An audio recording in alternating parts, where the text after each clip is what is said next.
Cash flow structure trumps budgeting 100% of the time. I hate budgeting. It is the worst tool ever invented for managing cash flow. Bold statement, right? I've proven it through working with thousands of business owners and evaluating their methodology for managing cash flow. Let's firstly define what budgeting is.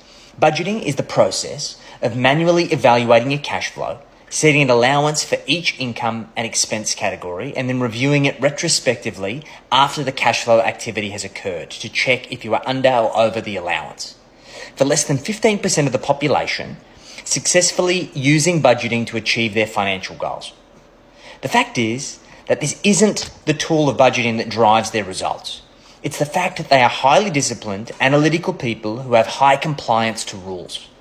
This doesn't describe the majority of people. The majority of people, myself included, are not highly disciplined when it comes to money.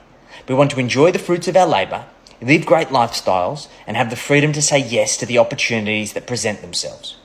The challenge is that our motivation to our current opportunities usually outweigh our motivation to defer gratification for future opportunities. And we usually end up using that surplus for other things than intended. Surplus, both personally and in the business, is the product of three things. Structure, how money is segmented and isolated for specific purposes. Transparency, how money is tracked and measured. And behaviour, how we have been conditioned to operate with money. I believe that the weighting of impact on financial results is 70% structure, 20% transparency, and 10% behaviour. Behaviour is reactive to the lack of the other components. So if you don't have transparency, behaviour is 30%. And if you don't have structure or transparency, behaviour is 100%. The structure is simple once you set it up.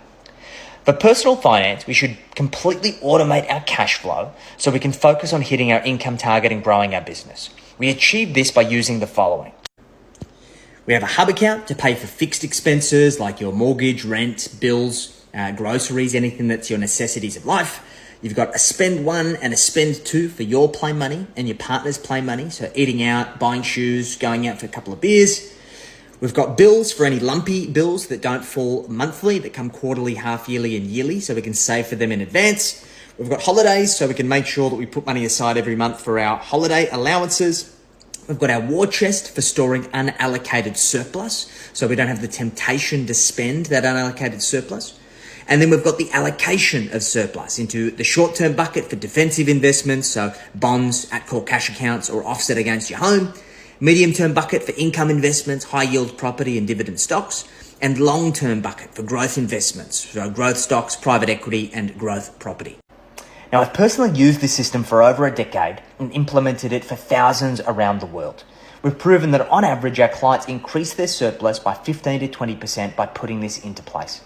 So I've actually created a proprietary tool that we call the Wealth Mastery Machine tool that actually allows you to understand your cash flow, to set up the structure, along with forecasting your cash flow 12 months into the future. So if you go to jump into my bio and click the link wealthhealthcheck.com.au, you can grab all of the details. And I've got this particular tool on my Substack for my paid subscribers, so you're able to get the details in there. Any questions? Let me know in the comments.